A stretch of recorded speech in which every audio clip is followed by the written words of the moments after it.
Çdo ngarkesë e madhe me kokainë që ka destinacion në Shqipërinë, bazën e kanë Fier. Në fakt, ka të drejtë. Kjo është e vërteta e hidhur. Qarku i Fierit mban kampion për prodhimin e produkteve bujqësore, por shpesh herë, përveç peripecive të panumërta në kultivim, fermerëve të zonës ju duhet të përballen me mungesën e tregut. Gjithashtu, Qarku i Fierit është kampion në pasurinën toksore, por ato ja vjedhin dhe abuzojnë ditës për diell.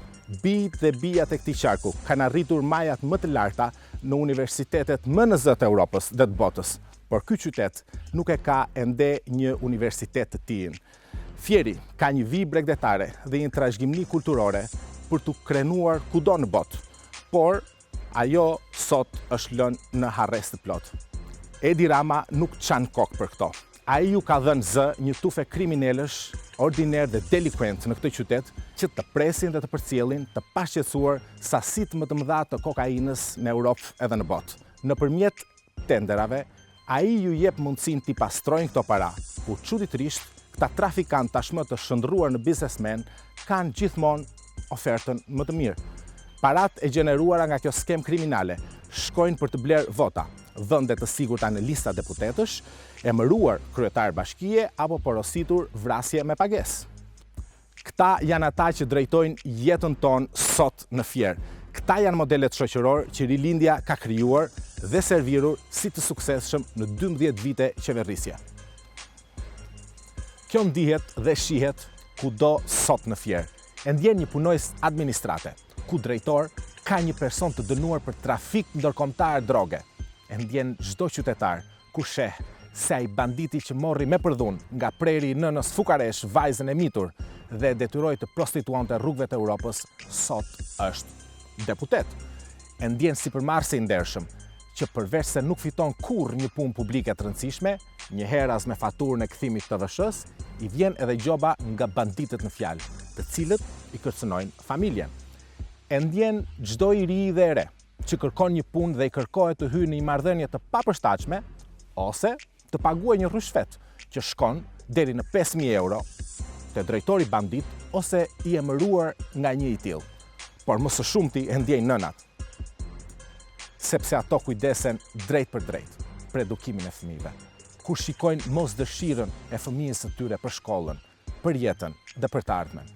Shikojnë një prirje drejt lekut të shpejt, drejt luksit shfrenuar, drejt një rruge pa krye. Modeli banditit që Edi Rama ngriti në majat më të larta të shtetit dhe shoqërisë, po na godet aty ku nuk mund të durojmë më. Është koha për të parë përtej ndasive politike dhe të reagojmë si një trup i vetëm përballë makinerisë kriminale të rilindjes që po e bastis dhe i rrezikon seriozisht ekzistencën këtij vendi të bekuar. Shpresë ka. Dhe ky ndryshim në një moment do të vijë gjithsesi. Detyra jon këtë herë është ta sjellim më shpejt, të mësojmë nga e shkuara, gabimet tona dhe të mos mbetemi sërish të fundit. Po unë sot dua të ndaj me ju 4 ide që personalisht mendoj se do të jepnin një tjetër trajektore jetës në këtë qark. E para dhe pa diskutueshmja është ndërtimi i Institutit të Teknologjisë në Fier. Me staf akademik të huaj, ky institucion do t'i mundësoj të rinjve të këtij qarku dhe më gjerë të edukohen cilësisht dhe të konkurrojnë denjësisht në tregun global të punës, në fusha si inteligjenca artificiale, siguria kibernetike, shkenca e të dhënave, robotik e të tjera. E dyta është modernizimi dhe rikonceptimi total i bujqësisë. Në fokus do të jetë aplikimi i teknologjisë nëpërmjet serave vertikale dhe jo vetëm. Për këtë kam folur gjatë me një përfaqësues të Universitetit të Wageningen në Holand, që është lider global në inovacion.